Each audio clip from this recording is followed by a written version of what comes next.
নমস্কার সবাইকে, আশা করি সবাই ভালো আছেন। চলে আসলাম নতুন আর একটি ভিডিও নিয়ে। বাজার থেকে আমরা এনেছিলাম, ভালো করে ছিলে পানিতে কিছুক্ষণের জন্য ভিজিয়ে রেখেছিলাম। আমরা খুব শক্ত, তাই প্রেসার কুকারে জল দিয়ে সবগুলি আমি দিয়ে সিদ্ধ করে নিব। খুব বেশি সময় লাগে না, 2-3টা সিটি দিলেই আমড়াটা সিদ্ধ হয়ে যায়। আমি আগেও পোস্ত দিয়ে একটা আমড়ার টক করেছিলাম, আজ পাঁচফোড়ন দিয়ে করছি, আপনারা চাইলে দেখে নিতে পারেন।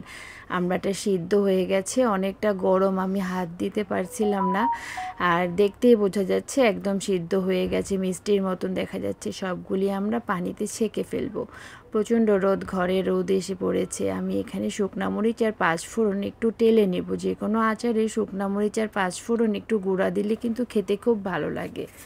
কড়াইয়ে সরিষার তেল দিয়ে দিলাম, তেলটা গরম হয়ে গেছে। আমি এখন পাঁচফোড়ন, তেজপাতা, শুকনো মরিচ সোমবার দিয়ে দিলাম। খুব সুন্দর যখন একটা স্মেল এসে যাবে তখন আমি আমড়াগুলি দিয়ে দিব। মনে করেছিলাম আমড়াগুলি একটু হাত দিয়ে মাখবো, কিন্তু এখনও গরম আছে, কিন্তু অনেকটাই নরম হয়ে গেছে, না মাখলেও চলবে। আমি আমড়াগুলি দিয়ে খুব ভালো করে নেড়ে চেড়ে নেব।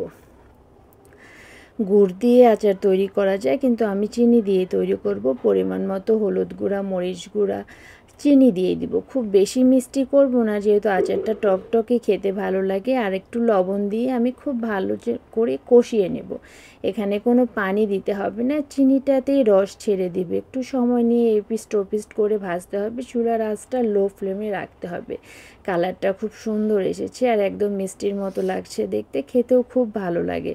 আমি প্রায় সময় তৈরি করে থাকি। আমার আচারটা মোটামুটি তৈরি হয়ে গেছে, রসটাও শুকিয়ে এসেছে। আমি শুকনা শুকনা করব। কেউ যদি একটু ঝোল ঝোল রাখতে চায় বা রস রস রাখতে চায়, একটু পানি দিয়ে দিবে। নামানোর আগ দিয়ে ভাজা মশলাটা আমি দিয়ে খুব ভালো করে নামিয়ে নিলাম। গরম ভাত দিয়ে খেতে খুব ভালো লাগে, বা এমনি অবসর সময়েও বসে খেতে খুব ভালো লাগে। আমার আচারটি তৈরি হয়ে গেছে, আপনারাও চাইলে তৈরি করতে পারেন। খুব অল্প সময়ে তৈরি করা যায়। আর সিজনের জিনিস খেতে খুব ভালো লাগে। এখন বাজারে সবসময় আমড়া পাওয়া যাচ্ছে হাতের কাছে। আমার ভিডিওটি যদি ভালো লাগে, লাইক, কমেন্ট, শেয়ার করে পাশে থাকবেন।